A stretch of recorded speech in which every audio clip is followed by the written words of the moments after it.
July 7, 2026 and the time is 6:36 in the morning. Kaya tutok na dahil marami tayong mahalagang activities at mga topic na pag-uusapan ngayong araw.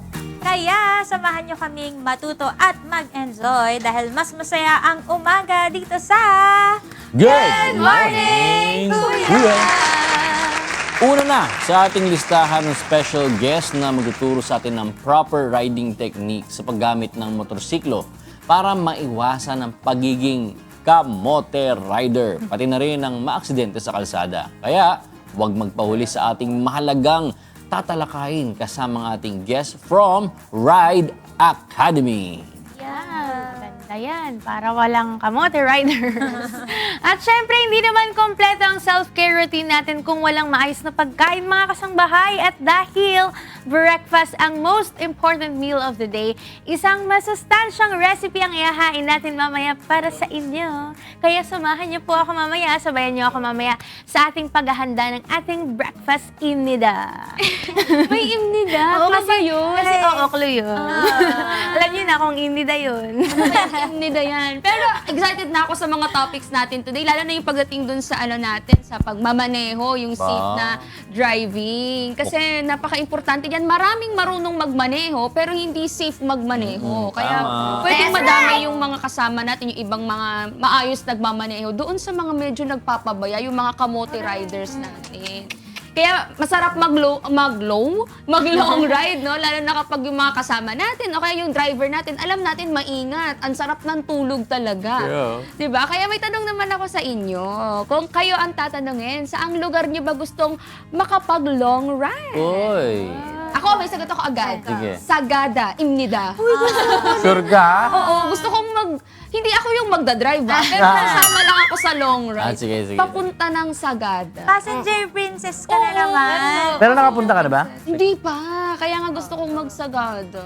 Yan din yung naisip ko kasi lately marami ako nakikita na nagva-viral na videos. Nga lang medyo nakakatakot nga daw yung daan. Kaya hindi rin ako ang driver. Passenger princess lang. Kayo, saan kayo? Ako gusto ko Bicol, Albay. Kasi di ko pa nakikita yung mayon. Kaso ang Talaga ba? Nang personal kaya ayun, gusto ko mag-Albay. Kaso, ang haba kasi ng oras, 12 hours halos yung biyahe. So, passenger princess lang din ako. Parang mas mabilis na, no? Parang, Mas mabilis na. Talaga? actually, yung 12 hours nga, hanggang sa amin pa lang yata yun, Naga. Oh. Hindi ka pa abot ng Albay. Parang from Naga, mga 2 hours pa doon. So, aabot siya ng mga 14 hours. Grabe. Siguro kung naka-commute. Naka-commute. Pero kung sa sarili mong Kung sasakyan, oo. mas tatagal yun kasi dami kang stopover. Pero pwedeng mas mabilis. Oo, pwede. Kasi last time pumunta kami, hindi naman ganun katagal. Talaga? Hindi naman kalating mga araw. mga 9 hours. Mga 11 and a half lang. Hindi, pero mas mabilis Pero na. mabilis na yung 12. Mabilis na yun. Ako gusto ko, kahit saan bumiyahe, basta laban ni Pacquiao. Basta may laban si Pacquiao kahit saan tayo pumunta. Wala nang laban si Pacquiao recently. Malapit na. ngayong taon Oo, yata. malapit na magkakaroon ulit. Scheduled siya. Abangan natin yung laban ni Pacquiao. Dang. Kayo naman mga kasambahay, kung bibigyan naman kayo ng pagkakataon mag-long ride, saang destination ang gusto mong marating? I-comment nyo lang ang inyong sagot sa ating Facebook at YouTube Live dahil mamaya, babasahin natin yan isa-isa. Kaya, I-comment mo na! That's right! Narito naman ang ating good news for today para sa mga naghahanap ng trabaho. Merong 10 vacant positions sa National Authority for Child Care o NACC. Ilan sa mga ito ay ang Project Development Officer 5, Project Development Officer 4, 2 Accountant 3, Accountant 2, Attorney 3, Social Welfare Officer 1, Accountant 2 and 3, at Administrative Aid 4. Ni-encourage ang lahat na interesado na mag-apply, kabilang ng mga persons with disability o PWD, members of indigenous communities, religious group members, at lahat ng sexual orientation and gender identity. Ang deadline po ng submission ng application ay sa July 11, 2026. Paalala lang po na ang mga applications na hindi kumpleto ang requirements ay hindi tatanggapin. Makikita ang listahan ng job openings and application link sa kanilang Facebook page at sa QR code na makikita po sa inyong screen. Para sa mga katanungan at inquiries, pwede kayo makipag-ugnayan sa kanila sa Facebook page na @nacc.gov.ph. Yan. Siguro din natin tama yung requirements natin para di naman sayang yung application natin. Tama. O, ito mga kasangbahay, hiring din po ang Securities and Exchange Commission o SEC para sa iba't ibang mga posisyon. At para po malaman ninyo ang job vacancies na yan, magtungo lang kayo sa kanilang Facebook page na @Philippines.sec. Samantala, lahat po ng qualified na applicants ay ini-encourage na mag-apply. Kasama na po dito yung mga persons with disabilities o PWDs at members of indigenous communities kahit na po ang inyong sexual orientation, gender identity, and expression ay iba po. Civil status, religion, at political affiliation. Ang requirements para mag-apply, ito po mga kasangbahay, paki-take note, application letter na naka-indicate kung ano ang position title, item number at department o office na ina-applyan. Dapat din itong naka-address sa chairperson ng SEC na si Mr. Francisco Ed Lim. Kailangan din po na fully accomplished and notarized ang personal data sheet o PDS. Kailangan din po ng scanned copy of performance rating in the last rating period kung mayroon. Copy of Certificate Eligibility o CSC, Certificate of Board Rating o PRC, Certificate of Membership in the Philippine Bar, valid professional license kung mayroon din po. Copy of Diploma at Transcript of Records o TOR, scanned copies ng training certificates na nasa personal data sheet, at notarized declaration of relatives na nagtatrabaho rin sa SEC. Reminder lang po mga kasangbahay na maximum of 2 positions lang ang pwedeng applyan ng isang tao. Bukas naman ang application hanggang July 11 kaya send nyo na po ang inyong requirements sa kanilang website na careers.sec.gov.ph. And for more information, pwedeng makontak po ang ahensya sa numerong 8818-6071 at doon po sa careers@sec.gov.ph. O kaya po, bisitahin lang ang kanilang Facebook page na @Philippine SEC. So medyo mahaba yan mga kasangbahay. Yung mga requirements, paki-check na lang. Baka mamaya magkulang po kayo sa requirements. Sayang naman po yung a-applyan ninyo na posisyon. Kasi ang dami trabaho. Apply na kayo ng apply mga kasangbahay. At dagdagan natin ang good news para naman sa mga senior citizens. Pwede na kasing makuha ng mga eligible senior citizens ng mas mabilis at mas secure ang kanilang cash gift sa ilalim ng Expanded Centenarians Act. Dahil yan sa partnership ng National Commission of Senior Citizens o NCSC at Land Bank of the Philippines o Land Bank. Ayon sa Republic Act 11982, magiging digital na ang distribution ng 10,000 pesos para sa mga senior citizens na naabot ang milestone ages na 80, 85, 90 at 95. Habang 100,000 pesos ang matatanggap ng mga nakaabot ng 100 years old. Gusto kasi ng NCSC na mas maging madali na ang pag-claim ng benefits para maiwasan na ang mga mahahabang pila at mga problema sa pagkuha nito. May option naman ang beneficiaries na kunin ang kanilang cash gift sa pamamagitan ng direct credit to account, Land Bank We-Access Internet Banking Facility and Bulk Crediting System, Piso Plus account, Land Bank Visa Debit Card at iba pang nominated bank account. Kung wala pang Land Bank account, pwede po kayong mag-open ito via mobile banking app o kaya sa digital onboarding system kahit saang Land Bank branch. Naku, sana makuha na din ng lola ko yung 10,000 pesos niya. Kasi 92 na yung lola ko looben sa Parang hindi pa yata siya nakakuha ng 10,000. Kahit nung nag-80 siya. 80, So, yun, lilibre pa naman niya kami ng pizza. Yeah. Sabi niya, pag nakuha niya. Shout out nanay, sama mo rin kami dyan Yes, mag-pizza tayo sa amin. Parang ako na nag-decide. Ako na nag-decide. Baka mamaya sumama kami dyan. Yan ang ilan sa ating advisories for today. Tutok lang dahil may mga good news pa kayong aabangan mamaya. At this point, dumako muna tayo sa ating weather outlook. Dito sa Metro Manila, nasa 25 to 33 degrees Celsius ang temperatura at nasa 40% chance of rain. Kaya bago umalis ng bahay, i-double check muna kung may mga pwedeng ma-damage na dulot ng sobrang init o biglang pag-ulan at pagbaha. Tama! Sa Cebu naman, 25 to 32 degrees ang temperature at 30% ang tsansang umulan. Gayunpaman, manatili tayong alerto lalo na kapag nagmamaneho dahil mas mababa ang visibility rate kapag umuulan mga kasambahay. Para naman sa mga pedestrians, huwag basta-bastang tatawid dahil mas mahirap prumeno kapag basa at madulas ang kalsada. So dapat lahat tayo nag-iingat. 40% chance naman ang ulan sa Davao at nasa 25 to 33 degrees Celsius ang temperatura. Kung napansin nyo, kahit na maulan na, mainit pa rin sa pakiramdam. Kaya, minom lagi ng tubig para maiwasang magkasakit dahil sa pabago-bagong lagay ng panahon.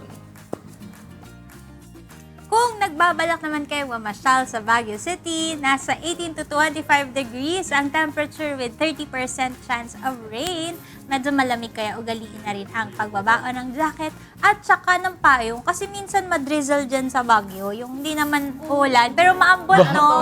Ito, galing to sa Ang Baguio gulo ng, City. medyo naguguluhan ako sa panahon nila nung bumisita ako nung isang araw. Kasi Bakit? para sa umaga, medyo malamig, tapos sa tanghali, ang init-init, tapos sa hapon, may ambon-ambon. Kaya ano rin, dun sa mga kasambahay natin na bibisita, ready nyo rin yung katawan nyo kasi baka magkasakit kayo sa pabago-bagong panahon. Tama. At ito naman mga kasangbahay para dun sa nag-aabang ng sunrise at sunset today. Kaninang 5:32, sumikat na si Haring Araw at mamaya namang 6:30 ng hapon, ito lulubog.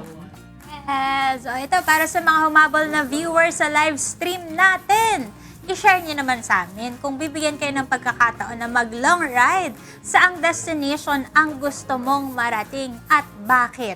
Share your answers down below sa ating Facebook at YouTube Live dahil mamaya babasahin namin yan isa-isa. Kaya, I-comment mo na! That's right! Marami pa kayong aabangan mamaya, kaya tutok lang dahil magbabalik kami.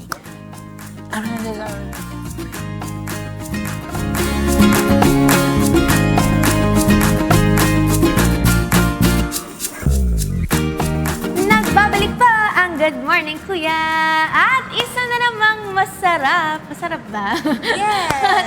Masustansyang dish po ang inyong aabangan for today's video. Of course, pero bago tayo ipag-prepare ni Ira ng isang masarap na dish, i-check muna natin ang presyo ng mga bilihin sa Metro Manila. Sa bantay presyo ng Department of Agriculture as of July 6, 2026, narito po ang mga presyo. Ihanda nyo ng inyong mga ballpen at papel. Ang atin pong bigas na imported ay 40 to 60 pesos kada kilo at ang local rice naman po ay 40 pesos to 60 pesos kada kilo. Sa atin pong mga karne, ang baboy, mga kasambahay, ay nasa 250 hanggang 370 pesos ang kada kilo niyan. Yes, sa isda naman, ang galunggong na local ay 280 to 420 pesos kada kilo. Sobrang mahal, ano? Sa atin naman po mga gulay, ito, ang ampalaya, mga kasangbahay, 90 to 160 pesos po ang kada kilo niyan. Ang kalabasa, 30 hanggang 90 pesos po. Ang sitaw naman, 90 hanggang 180 pesos. Ang talong, 60 pesos hanggang 90 pesos. At ang kamatis, 25 hanggang 90 pesos per kilo. Naku, parang mahirapan sila yung magsigang nito, ah. True. Mahal. Mahal na mga gulay. Kasi siguro dahil tag-ulan, naulan na yung mga tanim-tanim, no? Pero ito, sa spices naman natin, ang bawang 120 to 400 pesos kada kilo. Ang pulang sibuyas ay 60 pesos to 180 pesos kada kilo. Ang puting sibuyas ay 50 to 160 pesos kada kilo. Ang sili ay 181 pesos kada kilo at ang luya ay 100 pesos to 200 pesos kada kilo. Sa iba pang mga commodities, mga kasangbahay, ang refined sugar ay nasa 70 hanggang 95 pesos ang kada kilo. Ang itlog po, 6 hanggang 8 pesos per piece. At ang mantika, 70 hanggang 190 pesos per liter. Dito sa mga ibang commodities, parang same lang halos ng presyo. Wala masyadong paggalaw. Doon lang talaga sa mga fresh produce nagde-differ kasi nag-iiba rin siguro nga dahil yung weather nga natin. Kaya nga sinasabi palagi, di ba? Kaya ang hirap daw maging healthy. Kasi minsan yung gulay, yun talaga yung nagmamahalan. Sana all. Mag-umad na lang kayo mga Oo, kasambahay. tama. Pero make sure pa rin dapat healthy pa rin yung makakain natin para proper pa rin yung nutrients na nailalagay natin sa ating mga katawan. Para din maka-function tayo properly. Yes. At ito na nga, dahil nakabili na rin ng ingredients yung kasama natin kahapon, so na namalengke for us, ito na ang ating lulutuin for today, mga kasangbahay. Ito po ay ang bibimbap. So kanina, no, nag-intro na tayo, may paimnida-imnida na ako. Ayan, so ang ingredients natin for the bibimbap, kailangan natin ng rice. Yan. So, kailangan natin ng cooked na kanin po. Kailangan din natin ng carrots, ng spinach. Kung wala po kayong spinach, mga kasangbahay, pwede po ang talbos ng kamote at sayote tops. Kasi para wala din masyadong lasa siya. Kailangan din natin ng thinly sliced beef or yung parang ginagamit dun sa samgyupsal, yung madali lang siyang lutuin. Kailangan din natin ng itlog, gagawin natin yung sunny side up. Kailangan din natin ng Korean hot pepper paste or yung gochujang. And kailangan din natin ng sesame oil. Kailangan din po natin ng mushroom, ng toge, at ng kimchi. Para full na full talaga yung pagluluto ng Korean food. So, eto na, mag-start na tayo. So, pakita ko lang sa inyo mga kasangbahay. Kanina, pre-cook ko na, blinanch na natin yung ating mga dahon. Kasi para mas madali siyang maluto, konting season lang yung ilalagay natin dito sa ating, Gulay. mga gulay. Pero unahin ko pala muna yung ating sesame seeds. Hindi natin naisama to, pang-garnish lang siya. So, ang gagawin natin, ito-toast lang natin yung ating sesame seeds para lumabas yung Aroma. natural oil and yung aroma. Pero ano ba tong bibimbap na to, Ira? Para sa mga kasangbahay natin na hindi familiar doon sa bibimbap. Okay. Ano ba yung bibimbap? Yung bibimbap, lang siya, para siyang, ang direct translation niya kasi is mixed rice. So, para lang siyang, fried rice na hindi fried rice talaga kasi hahaluin mo siya ng hindi luto, magkakahiwalay lahat ng components, tapos saka mo lang siya haluin dun sa bowl mo. Yun. So, hindi siya direct na fried rice, pero parang fried rice. Oo. Ganon. So, sa mga mahilig sa mga Korean dishes, pwede nyo itong gayahin. Kasi ang dali lang dito talaga. Kahit bata, pwede itong gawin sa bahay. Tsaka ang maganda dito kasi, Celine, marami siya talagang gulay. Kasi, luckily, nakapunta ako sa isang lugar sa Korea kung saan dun sikat yung bibimbap, which is isang province sa South Korea, yung Jeonju. Tapos, doon, in-explain na merong mga parang history ng bibimbap. Usually talaga 5 to 10 na iba't ibang klase ng mga gulay ang nilalagay sa bibimbap. So talagang very nutritious nutritious yung ating bibimbap. So talagang maganda para sa katawan kasi kompleto siya, may fiber, may protein, at merong carbs. Ayan. So kapag medyo umapoy na siya, yung ating sesame seeds, lagay na natin sa ating lalagyan. Kasi magko-continuous pa yan ng brownie. Amoy buchi. Ay, oo nga. Diba? Kasi nga, ito rin yung sangkap, isa sa garnish ng buchi. Ayan. Teka lang ha. Actually, lalagay din naman natin to later para iwasan lang natin na masunog. Naku, ang sarap niyang bibimbap. Okay. And then, next na natin na ilalagay, mga kasangbahay, sayang naman. Okay. Yung ating mga blanched na gulay. So, lagay lang tayo ng konting sesame oil. Chan, chan, chan, chan. Konti lang. Tapos, isa-isa natin lagay yung mga gulay na nilagay natin. So, ito munang sayote tops. Para Pinoy version, di ba? Uy, ang bango. Sobrang nakakagana yung amoy ng sesame oil. Very aromatic siya. Hindi na ako naglagay ng bawang, mga kasangbahay, kasi para kung di ba yung mga nanay, kung meron din naman kayong bawang, okay lang din naman. Nari, sa mga mommies dyan, nagmamadali, Oh, ito Uy, na lang. maganda pala to pambaon ng mga bata, no? Yes. Stick lang. Tsaka alam ko, di ba sa Korea, pag nagagawa at nagbabaon yan, nilalagay lang sa Tupperware, tapos alugin Yes. lang nila. Parang ang tawag ata dun ay doshirak kung di ako nagkakama. Ganun. Parang lunchbox nila ganun. Gaganon-ganonin mo lang, o. Tapos meron na kayong lunch. Yan. Tapos, pwede na natin itong ibalik uli. Kasi seasoned na siya. Yan. And then, ganun po ulit mga kasangbahay. Lagay naman natin yung ating talbos ng kamote. O, di ba? Nagamit natin yung mga gulay natin dito sa Pilipinas. Tama. Nung nagpunta kami sa Jeju, kumain ako ng bibimbap. Ang nakalagay sa kanila, imbis na mga ganito spinach, fresh na lettuce. Oo. Meron din ganon na version ng bibimbap. Lately, nakain ko lang nung 2 weeks ago, nung nagpunta ako sa Korea. Puro ganon yung As halos fresh. yung ingredients ng bibimbap. Sabi ko, pwede pala. Tapos yung rice na gamit nila, barley rice. Tapos parang trend siya ngayon sa Korea na ang ginagamit na kanin.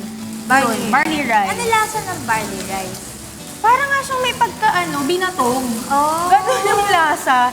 Which is, ang okay niya para sa akin kasi mahilig naman ako sa mag-explore sa pagkain. Hindi naman ako maselan. Tapos, yung toge, mga kasangbahay, blanch lang po yan. Hindi na natin siya isi-season kasi at isosote kasi masyado siyang matubig. Kakalat lang yung moisture niya dito. Sayang naman. Tsaka gusto natin ng may konting parang matubig mamaya sa bibimbap natin. Parang may ibang texture lang. And then, next naman natin yung ating carrots. So, ganun lang din. Ito, dahil naka-julienne na siya, hindi ko na to blinanch. So, same lang. Saute lang po. Tapos, sesame oil din at asin.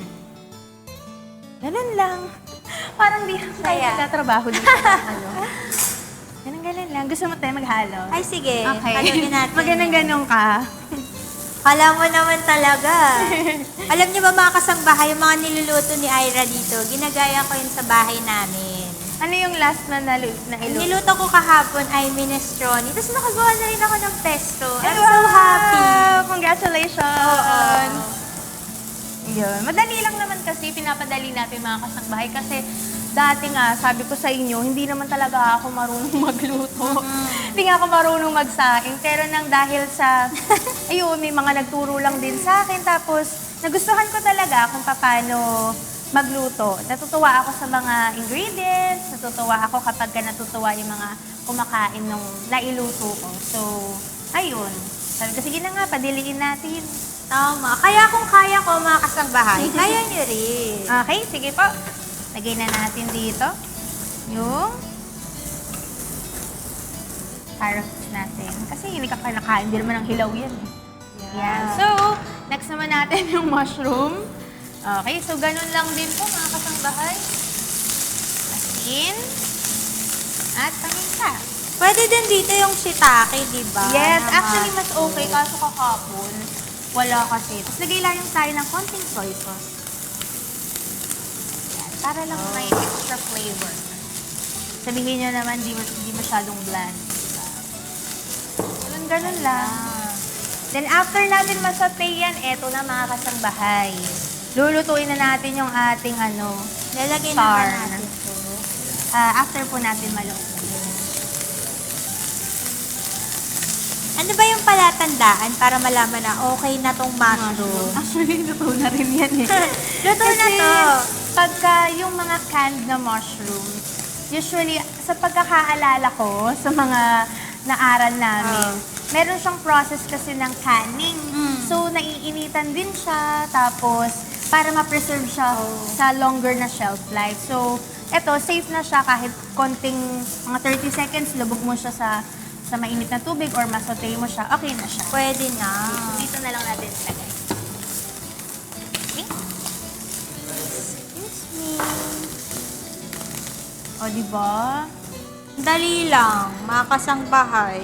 Feeling ko expert na. Expert aga. Okay, so lagay lang tayo ng konting mantika.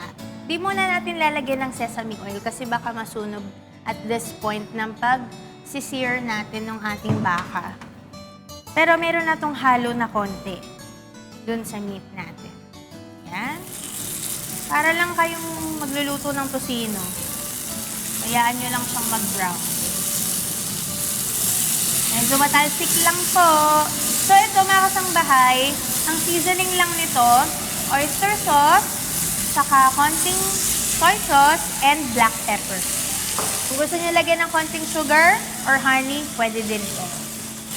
So, medyo matatagalan tayo mga kasangbahay sa pagluluto nito kasi baka about 5 minutes pa baka kung saan na tayo abutin. So, Gusto niyo ba? sa Nabalikan mga mo kasangbahay naman natin na yung gusto gulay-gulay lang. Oo. Pwede naman walang Actually, meat. walang meat. Pinaka ingredients nyo, itong mga gulay na, pwede na po yan mga kasangbahay. Or kung ayaw nyo naman ng baka, pwede rin chicken, pwede nga rin yung mga canned tuna. Oh. Pwede yun mga kasangbahay. Ayun, nawala Medyo na naging tayo. dim light kasi kailangan romantic yung Tama. magiging effect ng pagkain natin today. Ayan. So, ito na nga mga kasangbahay, kanina nag-pre-cook na rin tayo ng itlog. So, meron na tayong sunny side up. Mamaya, i-assemble natin yan. So, stay tuned lang kayo kasi medyo matagal pa tong lulutuin natin yung ating baka. Okay? Tama. At para naman sa mga kasangbahay nating humabol na viewers sa live stream, kung bibigyan naman kayo ng pagkakataon na mag-long ride, saan po ang destination ang gusto po ninyong marating? Yes, share your answers down below sa ating Facebook at YouTube Live dahil mamaya ay babasahin natin yan isa-isa. Kaya, i-comment mo na! That's right! Puntahan naman natin ang iba pa nating mga kasama. Ang sarap! Lutuin na yan.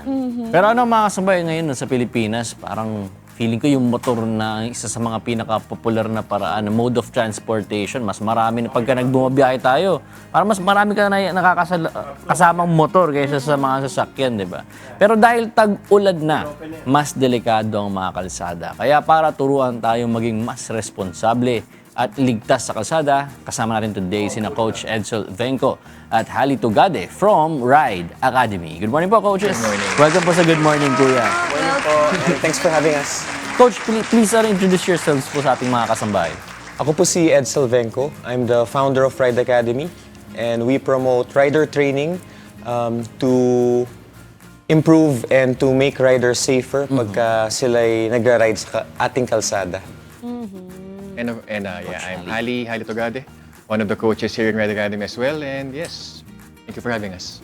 Alright, ito, first question po. Kasi marami talaga nagsiswitch from 4 wheels to motorcycles. Kasi nga bukod sa traffic, talagang mas, economic din po no, yung mga motor natin. Pero yung iba, parang requirement naman po ngayon, pag kukuha ka ng lisensya, merong theoretical and practical driving courses. Pero gano'n po ba kahalaga na magkaroon talaga ng formal training sa pag-ride ng motor bago ka talaga magmotor? Right. That's a very good question. Sa panahon ngayon, dahil maraming mga riders, marami rin mga nagdadrive ng kotse, hindi na sapat yung marunong lang tayo kung paano magpatakbo. Yun. Kung paano mag-drive ng kotse or kung paano mag-ride ng motor. Yes. Masasabi natin na hindi na yung mga riders, kailangan nila ng added skills. Kailangan din nila ng proper mindset training pagka ang rider ay magra-ride sa ating mga lansangan. Totoo. Pero, coaches, kasi, halimbawa, marunong siyang mag-drive at gusto niya nga mag-transition sa pagmumotor. Gusto niyang malaman if gusto niyang itry yung pagmumotor. Madali po ba yung yung matuto magmotor kung marunong kang mag-drive? Kasi yung iba po gusto ng gusto nang magmotor eh. Ano po ba yung malaking pagkakaiba ng pagdadrive ng sasakyan sa pagmumotor? Kumbaga, kung marunong ka mag-drive, marunong ka na ba kagad magmotor, ganun. Ganun ba yun? Not necessarily.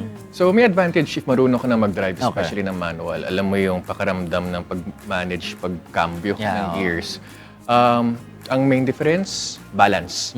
Sa 4 wheels sa kotse, it's not your main concern. Kapag naka 2 wheels tayo sa motorcycle, papasok yung element na kailangan mo siyang tayuin. It's actually much better if yung person is knowledgeable in riding a bicycle. Na 4-wheel vehicle. Ang advantage din kung nag-drive na tayo ng kotse, mas sanay yung tao ng speed perception, na gumagalaw yung viewpoint. So alam niyang i-anticipate yung pwede mangyari sa kalsada. Hindi mo siya magugulatin. Yeah, to add naman doon, yung mga nagda-drive ng kotse, medyo mas may konting restraint as compared to riding a motorcycle. What I mean by it is pag nakamotor kasi tayo, it's easier to filter. It's easier to just, may nakita ka lang na, okay, pwede ko na isingit, Kasya eh. isingit na, right? Ang kotse, hindi niya magagawa yun eh. So yun yung sinasabi ko by may restraint. And yung next point ko is, advantage nung marunong mag-drive ng sasakyan ay naiintindihan natin yung blind spot. Okay, ang sasakyan kasi, mas malaki yung sasakyan or bikes, meron niyang blind spot. Yeah, Ang motorsiklo, kuminsan, ganun din. May nakita na opening, sisingit. Pero hindi nila na-understand yung blind side ng kotse. Pagka lumalaki yung sasakyan, humahaba, mas lalong lumalaki yung blind spot. So kailangan, as motorcycle riders, alam natin yon, mas maingat tayo. Yun yung advantage na nakikita ko pagka marunong mag-drive ng sasakyan. Sa bagay, alam mo kung ano yung blind side nung kasabay mo na sasakyan at hindi ka pe-press dun sa mga blind side na yun. Pero ano sa mga naturuan po nyo na coach nyo, ano yung usual na mali na ginagawa ng mga beginner drive na riders? Ano po ba yung usual na kinokorek natin? Pagsampa sa motor, kita mo yung tension eh. Pagsampa? Pag-mount niya ng motorcycle. Doon pa lang meron Kita ng mo na agad. Kita Okay. mo agad yung pag-grip niya ng handlebars, how the legs and feet are positioned. I would say 80 to 90%. Laging Tense na tense. Parang grabe ang sikip ng hawak sa handlebar. Kita mo na nakalock yung shoulders, elbows niya. Very counterintuitive yun eh. Kung dapat yung sobrang relax mo, and that would help. Kung tense ka, tense yung input sa motor, mahirap siya yung control.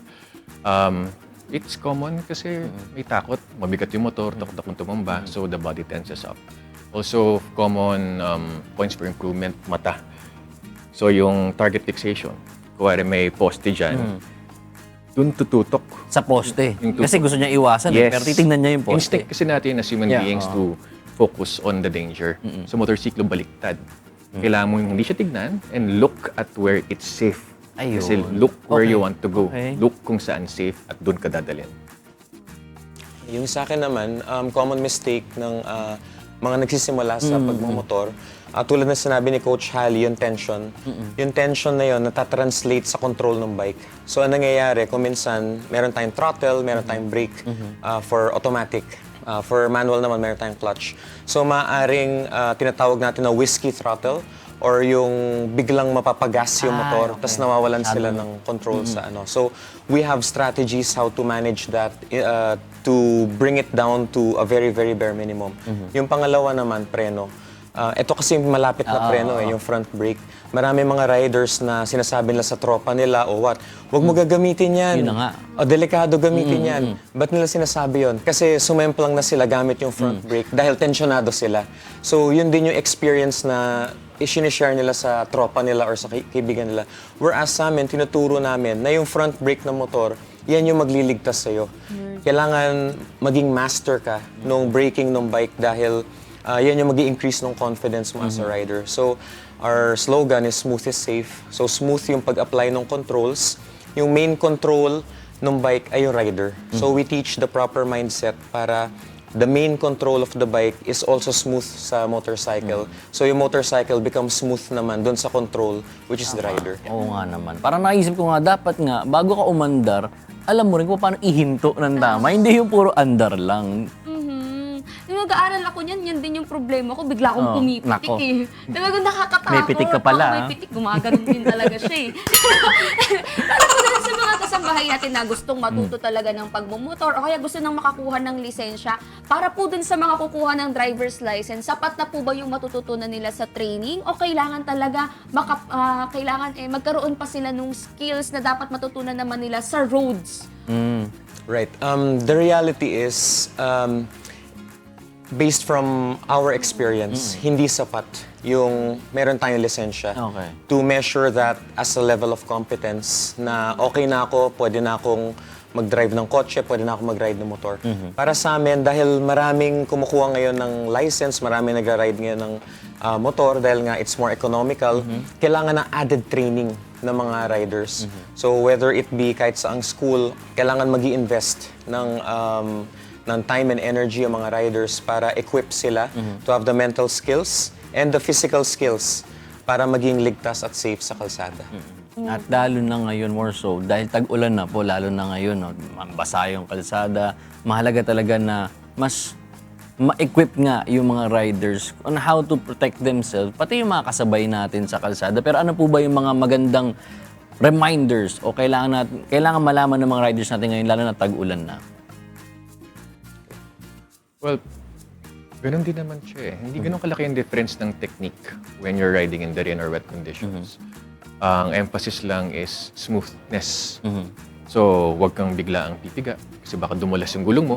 Huwag ka rin biglang mag-chop ng front or rear brakes. So, nothing major changes. Especially ngayon, yung mga gulong naman ng modern motorcycles, very good na in wet conditions. Ang problem lang natin is yung road network. Sometimes, kapag naulan na malakas, may mga baha, may puddles, hindi natin alam kung anong nandun sa ilalim. So, it's best not to pass over those puddles as well.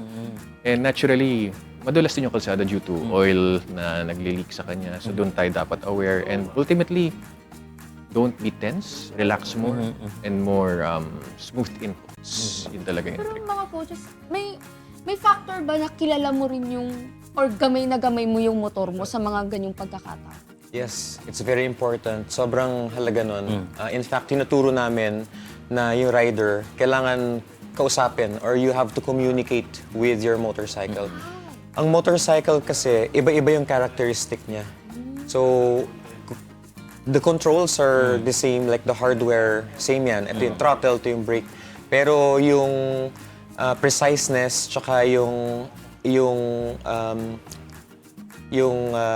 kumbaga yung feel ng control sa particular motorcycle, nag-iiba per motorcycle. Kaya kailangan gamay talaga.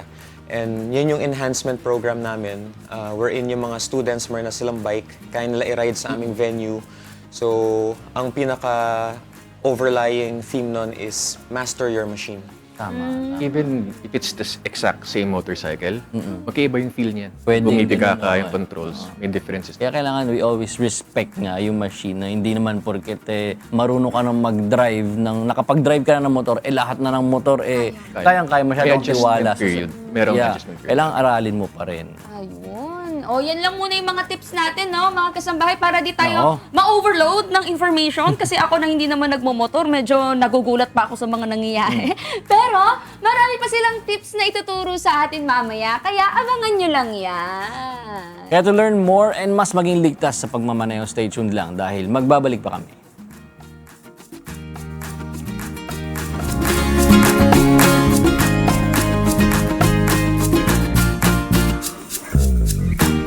Nagbabalik ang Good Morning, Kuya. Para sa mga kasambahay nating humabol na viewers sa live stream, kung bibigyan kayo ng pagkakataon na mag-long ride, saang destination ba ang gusto nyong marating? Pero ngayon, tanungin natin ng ating mga guests naman bago tayo tumuloy dun sa mga natin, tanong pa natin, no? Pero kung kayo po, ano po ba yung mga dream na long ride destinations ninyo? Well, I'm grateful na nakapag-Philippine Loop na ako. So, naikot ko na yung Philippines, nakita ko na rin. Pero kung may gusto talaga akong balikan, more time in Mindanao. Mas iikutin yung Mindanao talaga. Iba yung riding doon, napakaganda. Right. Yung sa akin naman, we've been in the Cordilleras many times for training and for events. Masarap siyang balikan. Kasi very unique yung experience natin. And it's the highest and longest highway network in the Philippines. The Cordillera Highway Network. So, madaming, kahit ulit-ulitin mo siya, there's so much to explore. Baka ma-intriga yung mga kasambay natin at subukan din nilang mag-live sa iba't ibang lugar. Sa Pilipinas muna, bago tayo umalis sa ibang bansa, di ba? Ikutin muna natin. Si Sir, pwede na siya mag-ibang bansa. Oo, kasi nalilibot na ng Philippines. Marami pa. Pero, oo nga, no, marami pa rin na pwede. Hindi ka mauubusan talaga. True. Pero kayo mga kasambahay, share your answers down below sa ating Facebook and YouTube Live dahil mamaya babasahin natin yan isa-isa ha. Kaya, I-comment mo na! O, tuloy na tayo. Kasama pa rin natin ng Ride Academy Coaches para ituloy ang ating usapan tungkol sa iba't ibang techniques sa pagmamaneho ng motorsiklo. Lalo na ngayon, di ba?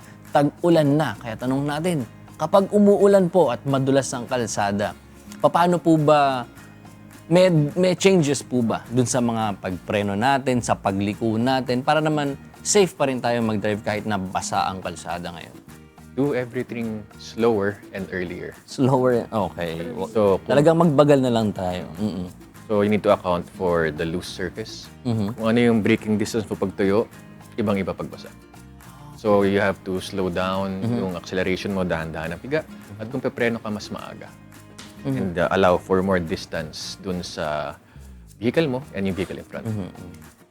Sa akin naman, we're fortunate na 2 seasons tayo sa Philippines. You know, we have tag-ulan at tag-init. Wet and dry. So, ang pinaka-important na upgrade or investment sa ating motorcycle would be the proper tires.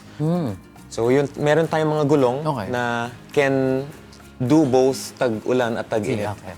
So, yung mga threads ng gulong, pagka nira-ride natin siya sa ulan, inaano niya, parang sinishave niya yung water sa sides. So, giving it more contact patch even if when riding on rainy weather. Furthermore, ang kailangan ingatan natin ay yung tinatawag nating hydroplaning or yung when we go to a certain speed. And yung speed na yun, yung medyo mabilis. So, taliwas na to sa sinabi ni Coach Hali na magbagal at do everything earlier. Ito, yung habit mo na sa tagtuyo, ginagawa mo pa rin sa tag-ulan. Doon ka na sana eh. So prone ka ngayon na mag-hydroplane. Okay. Pag mag-hydroplane ka, parang yung motorcycle natin, yung gulong, nagkakaroon ng layer ng tubig in between the tire and the cement or the asphalt. So when that happens at kailangan natin mag-emergency maneuver, maaaring dumulas yung ating motorsiklo. Ito po bang hydroplaning, prone pa rin ba kahit ang isang motor ay merong sinasabi nila ABS? Pwede pa rin ba mag-hydroplane yung mga motor na may ABS? Right. Makakatulong definitely yung ABS pagdating sa emergency situations. Pero tinuturo namin sa school how to have the skills to prevent activating the ABS. Sabagay. Yung ABS kasi mag-activate yan pagka-emergency. When you're applying brakes at mga 60 to 80%. So medyo madiin na yung pagpepreno natin. So ang threshold natin is below 50%. Hindi pa mag-activate Okay. yung ABS ng bike. So kung kayang i-manipulate yung brakes below dun sa threshold na yun, okay din. Mas maganda nga hindi tayo nakaasa masyado dun sa mga ganong mga functions. Mas maganda equip nga tayo mismo para maging safe. Pero, syempre, tag-ulan po ngayon. Dito sa Pilipinas, ang kapatid ng ulan, baha eh. Di ba? Magkadugtong na yan eh. Para po dun sa mga riders natin na dumadaan sa mga bahang kalsada, kailan po ba nila pwedeng ma-anticipate na, ay, hindi na ako dadaan, delikado na to? Or kailan po nila pwedeng masabi na, kaya pa ng motor, dadaan tayo? Sige, Kasi kaya may pa mga yan. napapanood ako, natatawa ako. Madalas sa pagkakataon, riders yung mga nagiging tayasa ganyan eh. Kasi sila yung mga nauuna. Oo. Tapos makugulat ka, lumubog na sila. Lumulutang na. Oo, biglang hala, ano nangyari? So ano po ba yung pwedeng gawin ng mga riders natin para maiwasan po yung mga ganun? Pagka ang baha ay nasa ruta ng daan mo, pagka familiar ka, alam mo din yung level ng baha. There's that risk na pwede mo i-manage and possibly pwede mo i-take. Lalo na kung yung baha ay let's say 1/5 or 1/4 lang ng gulong ng motor. Okay. So very manageable naman siya. Ngayon kung wala siya sa ruta mo, meaning panibagong kalsada yan para sa iyo. Hindi siya familiar, doon ka mag-iingat. Kasi hindi mo alam, baka may pothole or baka meron something sa kalsada na tinatakpan ng baha. Yun. Furthermore, ang automatic or na transmission na motorsiklo, kailangan ingatan natin sa baha. Kasi yung CVT niya, kahit nakasarado, andyan yung belt, andyan yung fly balls and everything, maaaring pumasok ang water doon. Sa manual transmission naman, yung airbox yung iniingatan natin. Sa automatic pala, may mga instances na mababa yung baterya. Yes, oo. Nasa floorboard yung battery. So, hindi siya pwedeng abutin ng baha. Sa manual, medyo mas mataas ng konti. So, I would say may konting advantage ang manual transmission over automatic pagdating sa baha. Alamin lang natin. Usually naman yung mga motor na sa user manual, sabihin kung gaano kalalim yung kaya. Ay, oo nga, tama. So, meron na ring available na websites na nagsasabi kung hanggang saan lang. Pero ang tanong is, alam mo ba kung gaano kalalim yan? Kaya. Wala ka naman dalang ruler, di ba? To measure the depth. So, kailangan mo ng visual indicator, gaano ba kalalim? So, ang rule of thumb, huwag ka mauna. Oh, hintay mo muna sa harapan. Oo, tignan mo muna kung may dadaan na truck na boost na malalim na kaya. I-gauge mo dun sa gulong niya kung gaano kalalim, then doon mo estimahin kung kaya mo o hindi. Yun kung talagang kailangan mong suungin. The best, wait for it to... Worst case scenario lang yun. Pahupa ka muna. Oo. Naranasan ko na rin yung sabi ko, nakasasakyan ako, kaya ng kotse, kaya ko na rin yan. Kumbaga, kailangan din ng presence, kumbaga awareness din, hindi naman basta tusob ng lusob. Pero bukod dito sa pag-iingat natin sa mga baha, ano po ba yung mga gears natin dito sa harapan? Kasi nakita natin, ang dami natin nakalatag ng mga gears. Ano po ba yung mga gears na ito ngayong na presented this today? At i-share po natin sa mga kasambahay natin kung ano yung benefits at saka yung importance ng bawat isa. Right, so at Ride Academy, we teach our students to always be in the proper gear.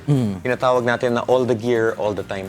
Dahil hindi natin alam kung when the accident will happen. When the rider is wearing the appropriate riding gears, significantly bumababa kagad yung incidence of getting injured and even getting into a fatality.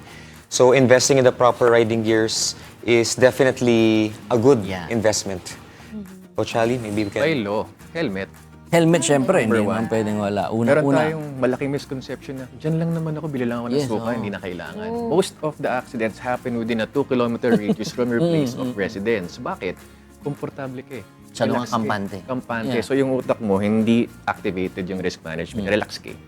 So, contrary, mag-helmet kapag malapit, doon ka mas ma-aksidente. Given na yun pag malayo. So, marami tayong types ng helmet. Ang mahalaga dito is fit. Maski mahal yung helmet mo, kung hindi maganda fit sa'yo, doesn't matter. So marami namang proper ways of fitting it. Makita mo yun sa mga buting pagbibila like Moto Market and Motor World would help you choose the right helmet for you. Fit, important. May tanong ako about dun sa mga, kasi di ba yung mga iba't ibang mga helmets, may mga iba't ibang accreditation or may mga stickers sa likod kung ayan, kung ano ba tawag po ba dyan sa mga accreditations na yun? So basic, we have yung DOT. So may DOT certification, but ang may recommenda namin na talaga, hanapin mo yung ECE 22.06. So it's an international standard na mas maraming sinusukat in terms of impact forces. Hindi lang siya yung pagtama ng ganon. Kinonsider niya yung pag-rotate ng ulo mo. Ay, okay. Kasi pag sumemplang ka naman, hindi siya parang binatukan ka. Tama. Nagsaslide ka, nagtitwist. So, kinoconsider niya yon. So, I would recommend getting a helmet within your budget na 22.06. CE 22. And if you're just starting out, at mayroon kang budget, huwag mong ubusin lahat sa helmet na mahal. Yun na nga eh. Ikalat mo throughout your body. As you can see, yung mga gears natin dito. Next gear po Pero natin. curious po ako, meron po kasi ako nakikita nakamotor sila pero dito lang yung helmet. Ha? Oo, yung nandito lang sa ibabaw. Parang, Okay. Yung parang pang bike? oo, parang pang bike. Sabi ko, tama ba yun? Pwede ba yung ganun? Tapos meron half face daw, meron full. Full face. Oo nga, maganda, Ano po maganda. ba yung pinakamaganda talaga para po sa mga kagaya kung hindi naman Tama. nagbumotor? Ang gandang tanong nga. Right. Good question. So for mga city rides, safe na yung half-face helmet. Right? Kasi yung bilis, ang mini-measure mo dyan yung bilis ng pag-andar. Okay? Kapag mabilis kasi andar natin, may chance na mag-roll tayo. Ang half-face, wala siyang protection sa chin natin and sa front ng face. So, doon naman pumapasok yung full face na helmet tulad nito. Meron tayong protection. So, for longer rides, definitely we would recommend the full face helmet. Pero kung gusto mo safe ka kahit nasa city, then wear a full face. This helmet right here is a modular helmet. So, it's double homologated, meaning safe siya to wear half face. Mas safe siya, of course, pagka full face din. Ang advantage nito, pagka mainit, meron pa rin tayong airflow. Pagka may mga checkpoints or what, mas madaling buksan, din natin kailangan tanggalin fully yung ating helmet. So, convenience. Disadvantage would be heavy. Mas heavier ang ganito mga modular or flip-up helmets. But yeah, either half-face or full-face, yun yung recommended namin. Hindi yung mga nutshell or bike helmets. Okay, Hindi siya nutshell. fully Tawag rated. doon. Pang construction. Yun na nga. Hindi rin.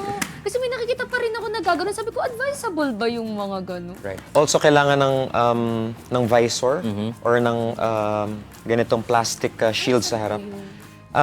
Mga elements, it protects us from the rain, Wind. from debris, and from wind. O, kasi sa atin medyo may buhangin, kung minsan pwede tayo mapuhing. Totoo. Pati yung wind, pagka umaandar, it can dampen our vision. So, kailangan meron tayong face shield okay, and visor. Pwede natin buksan yan. Meron din tong double visor. So, pagka merong araw, para siya may sunglasses or shade. Pero speaking of sa visors natin, no, kasi ngayon tag-ulan, ito na-experience ko lagi. Pag maulan, nagpa-fog yung yung mga nagmo-moist yung visor, tapos wala na akong makita minsan. So minsan inaangat ko na lang kasi kaysa naman wala akong makita, at least kita ko, although hindi protected yung mata ko. May ma-advise po ba kayong mga practical tips para hindi siya nagpa-fog? Right. So, pag nag-ride tayo, full face, nakasarado, tapos umuulan, nagfa-fog, buksan lang natin ng konti yung visor so that air can go in and it can prevent condensation sa loob. So that's number 1. Number 2, pwede tayong magdala ng microfiber or ng chami para pupunasan natin yung helmet natin with incremental stops. Meron din tayong pin lock na tinatawag. So yung pin lock, like this is pin lock ready, may mga bolt siya sa dulo, nilalagay siya sa loob. It prevents fogging dun sa pin lock area. So, Meron yung mga chemicals available. So, dalawa yan. Yung sa labas, talagyan mo ng hydrophobic. So, yung raindrops, pwede siyang hindi ma-accumulate. Pangalawa, anti-fog sa loob naman. But minsan, you need to reapply, hindi tumatagal. Okay. Pero isa yun sa mga pwedeng gawin ng mga kasambayan natin, lalo na sa pagka maulan na ngayon. Isa man wala kayong visibility, ito yung mga practical tips na pwede nyo gawin. Tsaka huwag ipilit kung wala kang makita para muna. Itabi na lang natin, okay.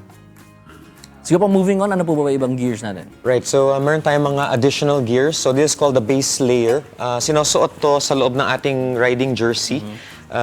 Okay yung mga base layer dahil presko siya and it's made for Philippine climate. Okay. This one, it has level CE level 2 protection. So, meron ding level 1. Shoulder and elbow pads protected tayo. So, this is the basic one. Yung next natin, we have a riding jacket. Ito naman for longer rides. Mas robust yung material ng riding jacket. Upgradable din yung kanyang protection. And meron siyang back protection as well. So, pwede mo siyang i-upgrade. In addition, may protection siya sa sliding. Hindi lang impact oo nga. na kailangan mong pa-consider. Kasi minsan kapag kunyari ano ba mga damit na cotton, polyester, Jersey kapag na ganyan. usually yung mga gano'n, pagka hindi naman sa sumemplang, kumaskas, talagang expose ka agad yung mga balat natin. Tinatawag nating tusino. Ayan, tusino talaga sila. Pero ito, maiiwasan natin. Pero hindi naman dapat maingat pa rin tayo. Kailangan din, meron siyang reflectorized. Kasi being visible has direct correlation sa safety. So kailangan may mga reflectorized yung ating mga gears. Ang disadvantage nito, when getting a jacket, mesh type, dahil we're in the Philippines. So, yun. Kasi kung minsan may mga jackets na it gives you maximum protection, pero mainit. Yun lang. Uhubarin mo rin kasi hindi ka na Uncomfortable. Oo. Oo nga naman. Sa loob pala ng helmet, meron tayong balaclava. Yan. It protects our face from dust and hygiene na rin. Yan. Of course, yung ating proper riding gloves. We recommend light gloves only. Again, we're in the Philippines and it allows the rider to have better control sa throttle, sa clutch, and sa brakes versus heavier gloves. Isa ba crash, ang instinct natin is to Tukod eh. tukod. So that would help you prevent yung injury na magsasnap yung wrist mo naman. Pero interested po ako sa sinabi niyo na better control. Kasi ibang mga nagmo-motor, feeling nila mas mahirap maramdaman yung throttle and brakes kapag naka-gloves sila. So, mas madalas talaga nag-opt na wag mag-gloves. Hindi naman talaga common makakita na naka-gloves yan pag kung lumabas tayo, di ba?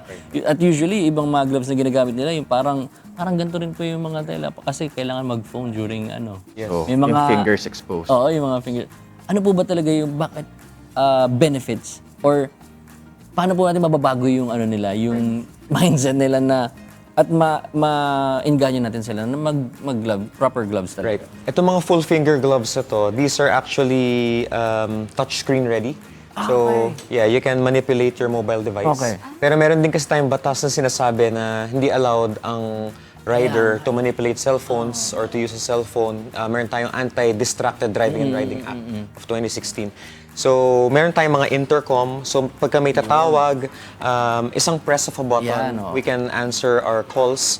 And yun, like what I said, yung mga basic controls sa mobile phone, pwede naman gamitin with full finger gloves.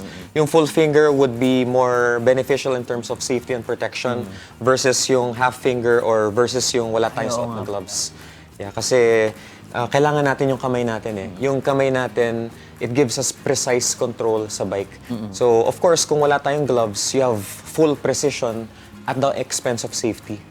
Okay. So, get gloves that hindi siya sobrang kapal, that still gives you precision Okay. when riding.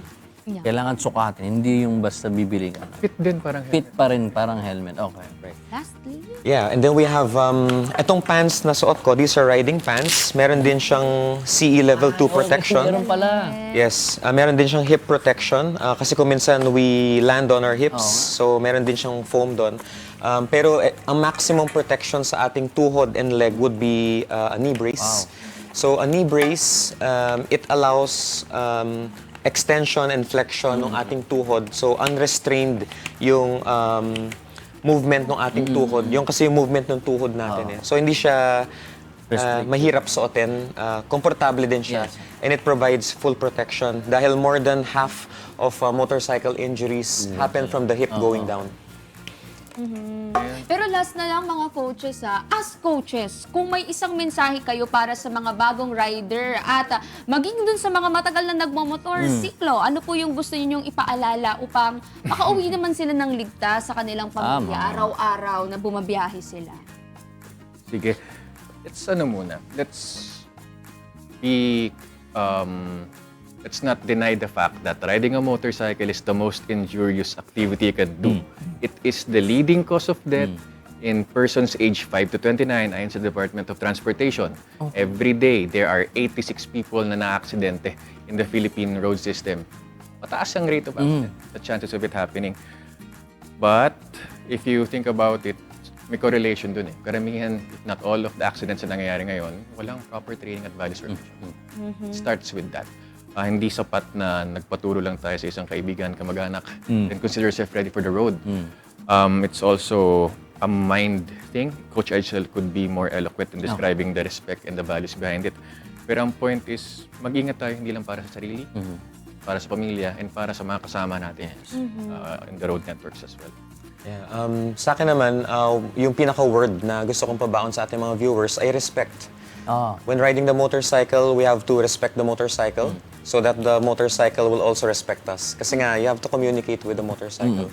Respect the road. Kasi iba-iba yung mga road conditions natin sa Philippines. Some have good quality road engineering, some medyo nagkukulang din. So yung rider yung mag-a-adjust. Then third and final, respect motorists. So syempre, respect is a two-way street. Kahit na medyo ginugulangan ka ng ibang motorista, ikaw na yung magbigay ng paumanhin. Dahil it's not worth it na mainit ulo natin and everything. So respect comes from us muna. So that respetuhin din tayo ng ibang mga motorists. Actually, totoo, kulang. Huwag na nga tayo magsalita, baka kung ano pang masabi Saan pa tayo natin. mapunta? Oo nga, baka saan pa mapunta. Pero ngayon, coaches, pwede niyo po bang i-promote kung saan pwedeng matuto ang ibang mga kulang sa mga... Sabihin mo na. Parang lagi kang nakikita Kulang pa sa ng knowledge. ganyan. Kulang pa sa knowledge. Gusto nila madagdagan yung knowledge nila sa riding. Saan po ba sila pwedeng kumanta or pumunta? Yeah, gusto kong i-invite ang ating mga viewers sa Ride Academy. You can follow us in social media, Ride Academy, para po ma-develop natin yung tinatawag na rider training. From a mindset and from a skill set, tayo ay mas maging prepared at ready na mag-ride sa ating mga lansangan. Baka may gusto po kayong batiin naman this morning. Go ahead po. I'd like to greet my family and our Ride Academy team and to all our students. Good morning. Coach Ali, kayo po may babatiin po. And of course, thank you to our partners na rin. Okay, so we have Moto Market and Moto World for our gears. We have Grit na nag-provide sa atin itong mga base layer armor and our pants. And this is Philippine proudly made. So, supportahan natin ang sariling atin sa Pilipinas na safety gear designed and built for the Filipino rider. Yun. Again, maraming salamat sa Ride Academy sa helpful information na shinare sa atin nila Coach Edsel and Coach Hallie. Let this be a reminder to ride safe para sa ating mga kaligtasan at ating mga kababayan. Yes, at para naman ipaghain tayo kasi napagod tayo mag-ride.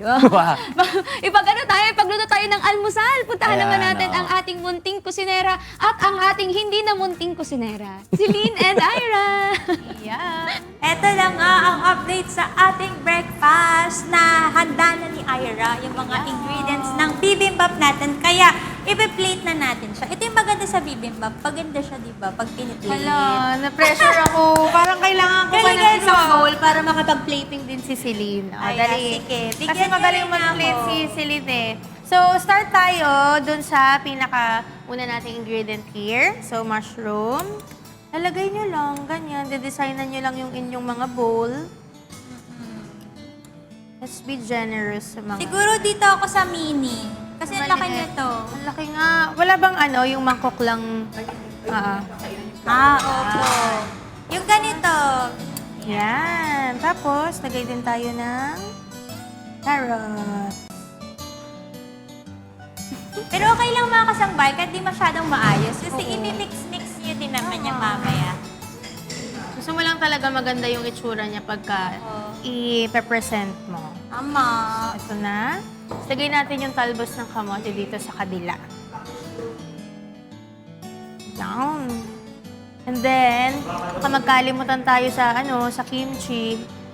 Alam mo yung gusto ko dito sa bibimbap sa Korea, yung dolsot. Yes! Nasa siya. Stone pot siya. Yung yung last time yung pinaglutoan natin ng kimchi jjigae. Oo, kasi ang sarap yung pag nagkakaroon siya ng tutong sa ilalim. Ang tawag nila doon, nurongji. Nurongji. Yung yung tutong. Tutong? Actually, binibenta nila yon yung mismong tutong. Kasi Oh. nahalo nila sa mga sabaw. Tapos nasa tuloy, smoky flavor yung kanilang mga sabaw. Sarap. Tapos, huwag natin kalimutan maglagay ng meat. Siyempre, ito yung star ng show natin. Yung baka. Diba? Para hindi tinipid. Yan. So, yung baka pala, ang naging seasoning niya, para siyang bulgogi. Oh. Ganon yung trinay natin ma-achieve na flavor. Tapos, yung toge. Tapos, lalagay lang natin dito yung itlog na niluto natin. On the side lang. Di ba natakpan na yung carrot? Sige, para di naman siya magtampo. Lagay tayo ulit ng konti. Yan. Tsaka yung isa pang gulay. Sabihin niya, nilagay-lagay mo pa ako, tapos di mo rin naman ako ipapakita. Ito pa. Yan. Tapos, ayan, overload na yung bibimbap natin. Masarap. Lagay tayo ng gochujang. Yan. So yummy. Konti lang kasi this is spicy. Pwede naman kayong mag-add more. Yan. Perfect, Imida. Tapos, dahil ayaw mag-spread nung ating nung sesame seeds, ilagay na lang din natin siyang ganyan. Hop. Nakatapos na. Ay. Yung mini bibimbap. Ayan, mini bibimbap. Lalagyan pa Isilin. natin. Taran! Tapos, mga kasangbahay, after nun, pwede kayong mag-drizzle ng sesame oil pa for added flavor. 1, 2, 3. Yan! Tapos, on the side, meron lang ako ditong brewed soy sauce na pwede nyong ipang sausawan para sa inyong bibimbap. And yan na po. Ito na yung sa akin. Finish na. Ayan, ito rin sa akin. Siksik. Gusto nyo lagyan ng yung egg, hindi nakasya. Hindi na makikita yung Pag nilagyan natin ng egg, lagyan na lang natin ito. Gochujang. Para siyang Chinese. Ay, oo. Meron siyang pula sa gitna. Ayan. Ay, nalaglag yung mushroom. Ay, ang ganda. I feel so, happy. Ayan na, mga kasambay. Ang aming bibimbap. Ang ganda. Very colorful. Diba? Ang ganda ng yellow dito. Ayan o. Ang colorful niya. May red, may yellow, may orange, may green. Ganda. Okay po, mga kasangbahay. Okay mga kasambahay, sige na po, uwi na kayo kasi kakain. Hindi pa kami kakain. Ayan. Ito na mga kasangbahay, sana nag-enjoy kayo sa ating recipe for today. Thank you, Celine. Once again for joining me dito sa ating munting kusina. At mga kasangbahay, for more kusina adventures, abang lang kayo dito everyday. At syempre, ang laging paalala ng inyong munting kusinera, don't forget to cook with love and cook it right! That's right! Gutom na kayo. Di nag-rides na kami sa utak Oo, namin. ako ano na pinag-uusapan namin dito.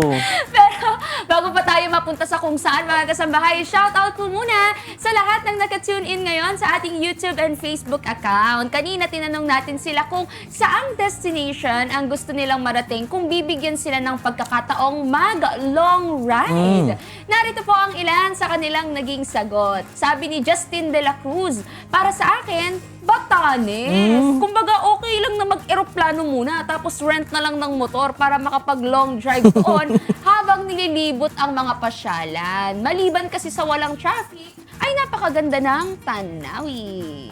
Sabi na, ha? Wala dito sa atin, pa Batanes. May plane. Mula, tapos, bat... may plane. Pwede. Pwede, no? Pwede. Medyo mas mahigpit na nga lang Batanes ngayon. May mga registration na ginagawa. Bilang na lang din ang tourist. Kaya dapat Talaga? dapat i-anticipate natin kung kailan din tayo pupunta. Okay. Ayan na, tips sa inyo. Ang sabi naman ni Van de Guzman, masarap mag-long drive papuntang norte. Sa Ilocos, gusto ko mapuntahan yung mga sikat na pasyalan at historic streets ng Vigan. Kalye Crisologo yata. Yan. Ito naman ang komento ni John Garcia. Ako po, isa sa mga dream destinations kong ma-long drive ay Sagadas Mountain Province. Maliban sa thrilling roads, ay sobrang ganda ng panoramic views ng winding highways at northern coastline. Winding highway. Winding pala. Okay. Pero ako gusto ko rin mapuntahan yung Banawi Rice Terrace. Ay, Malapit ba yun sa Sagada? Parang, Parang mas mataas Mas mataas pa siya, lo. Gusto ko po naman puntahan yun. Sa Parang malapit books ko na. lang nakikita ay yun hindi eh. malayo. Ewan ko. Hindi pa kasi ako nakapunta, pero alam ko nga, mas malayo pa siya sa, kunyari sa Baguio ka pupunta. Medyo malayo pa siya doon, di ba? Pero pag nagpunta ka ng Sagada, meron ng mga rice terraces doon sa taas. Malapit ka la Apuang Oh, pwede na yun. Hindi lang siya yung mismong siya yun. Pero meron dong rice terraces. Gusto ko talaga. Gusto mo makita yung rice terraces? Wait lang, kunin ko lang yung wallet ko. Andun. Nakalagay doon sa likod. Ay, really? Pera. Wala ka ba one? Pakitaan mo. Inis ka na ba?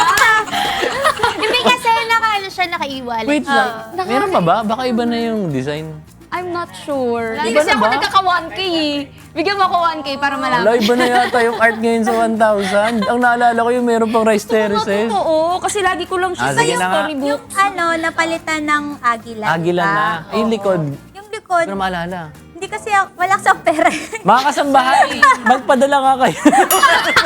Titignan lang namin. Titingnan lang. Kung ano yung nasa Oo, likod. titingnan lang natin yung tatlong... Hanggang 20 lang ata ako.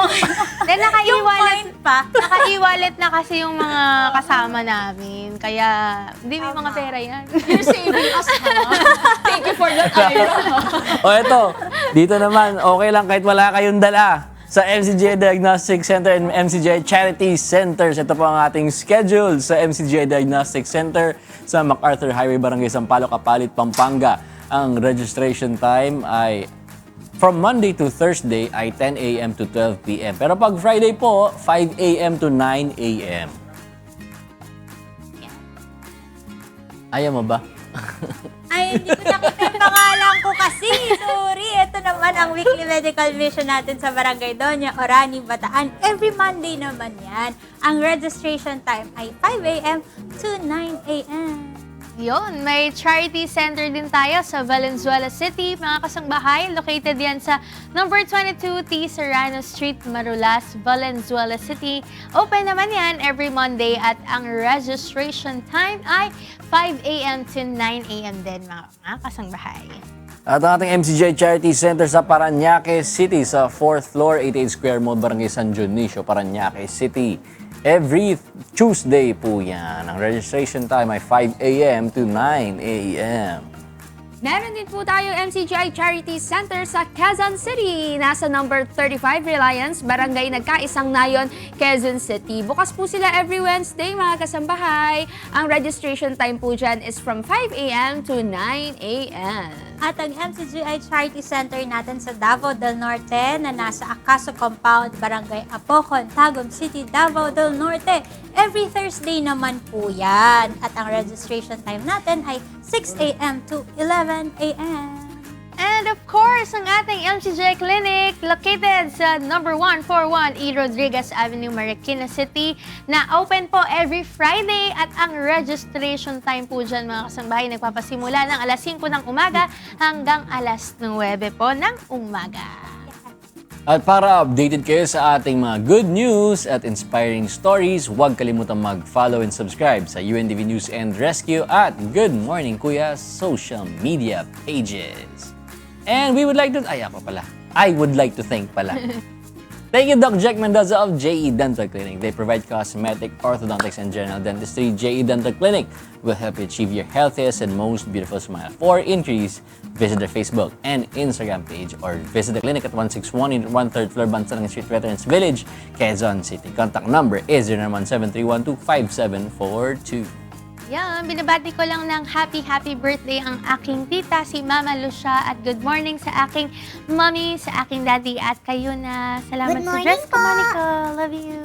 Yay! Thank you and good morning sa Mercedes Dental Clinic located at Camia Street, Yaman Medical Building, Barangay Dakila, Malolos, Bulacan. May branch din sila dyan sa may Plaridel. Kontakin nyo lang po sila sa number 044-813-9403 and 0969-051-8616.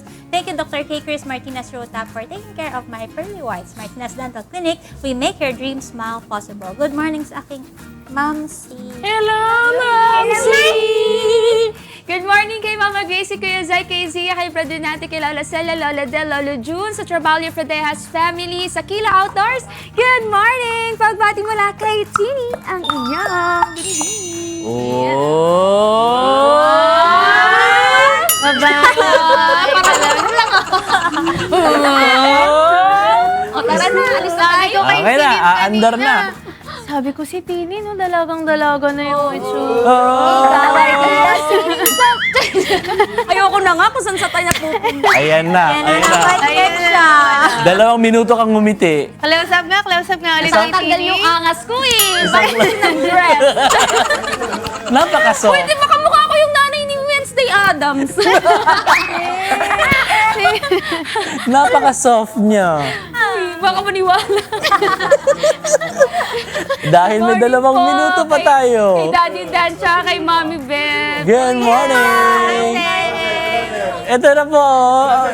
Ang gandang bata. Uy, wala akong Ang hirap. Murot pa naman ako. Tama na, 7:58. Pwede na yun. Sige, pwede na nga. Talaga pag Baka under umiyak time. eh.